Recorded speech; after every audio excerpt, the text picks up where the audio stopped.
Assalamualaikum warahmatullahi wabarakatuh. Nama saya Desita, saya kelas 11 IPS 1 dari SMA Negeri 7 Depok.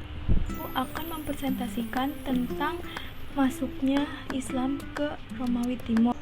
Jadi, kaum muslimin memasuki benua Afrika sejak adanya permintaan bantuan oleh Graf Julian, seorang bangsawan Gothania Barat yang berkuasa di Ceuta, Afrika Utara, kepada gubernur Afrika Utara Musa bin Nusair agar membantu keluarga Witiza menghadapi tentara Roderick yang memberontak merebut Singgasan Witiza pada tahun 710 Masehi. Dan selanjutnya saya akan menjelaskan tentang latar belakang Renaissance. Latar belakangnya itu adalah kehidupan pada masa abad gelap begitu terkekang karena dominasi gereja. Middle Age merupakan zaman Eropa sedang mengalami masa suram. Dominasi gereja sangat kuat dalam segala aspek. Agama Kristen sangat mempengaruhi berbagai kebijakan-kebijakan yang dibuat oleh pemerintah. Dengan lahirnya Renaissance, seperti cahaya yang bersinar, mungkin Eropa tidak bisa merasakan masa modern tanpa Renaissance. Dan bagaimana keadaan Eropa dalam bidang sosial, ekonomi, politik, agama, dan pengetahuan masyarakat Eropa setelah menguasai Islam di Eropa. Menurut Taufik Abdullah dalam ensiklopedia tematis dunia Islam, keruntuhan dinasti Ottoman di Eropa dimulai setelah masa pemerintahan Sulaiman I atau pada abad 15. Pada masa ini, kerajaan Utsmani hanya dapat bertahan dari serangan musuh dan hanya dapat meluaskan sedikit wilayah. Ini dikarenakan kerajaan yang dipimpin oleh sultan yang lemah, tidak seperti sultan-sultan sebelumnya. Kondisi ini dimanfaatkan oleh negara Eropa untuk melakukan ekspansi ke dunia Islam. Banyak faktor yang menyebabkan pengalaman kemunduran dan kehancuran.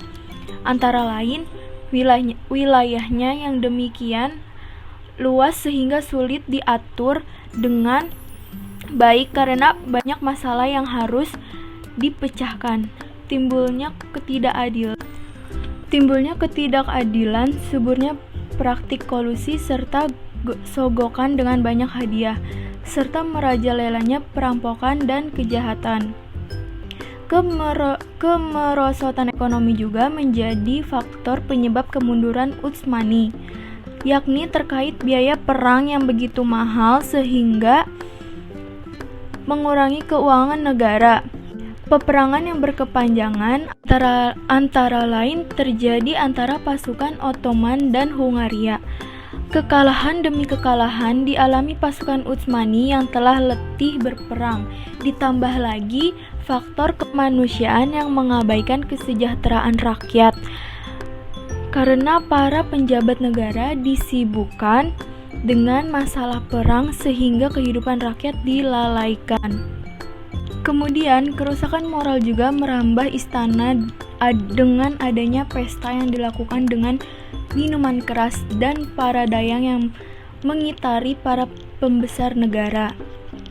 Kelemahan kerajaan besar itu juga diakibatkan ikut campur para istri sultan dalam mengatur pemerintahan. Stephen Lee dalam Aspect of European History 1494-1789 menyebutkan stagnasi dan penurunan kekaisaran Ottoman dikarenakan adanya kemerosotan dalam kepemimpinan sultan yang tidak memiliki kemampuan dalam memimpin.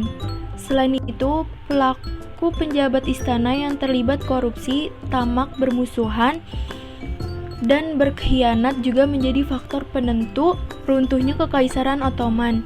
Lee melanjutkan tumbuhannya kekuatan militer Eropa menjadi lebih kuat, juga menjadi penyebab kekalahan tentara Ottoman. Dan Jonathan Grant 1999 dalam jurnal yang berjudul Rethinking the Ottoman Decline, Military Technology Devaluation in the Ottoman Empire, 15 to 18 centuries menyebutkan runtuhnya kejayaan Turki Ottoman di Eropa juga disebabkan kondisi ekonomi negara yang sulit. Penyimpangan terjadi di mana-mana sehingga banyak rakyat miskin. Kemudian perang menyebabkan inflasi terjadi di mana-mana sehingga banyak rakyat miskin. Kemudian perang menyebabkan inflasi, perdagangan dunia pindah arah, dan memburuknya hukum serta ketertiban. Presentasi dari saya, kurang lebihnya mohon maaf. Wassalamualaikum warahmatullahi wabarakatuh.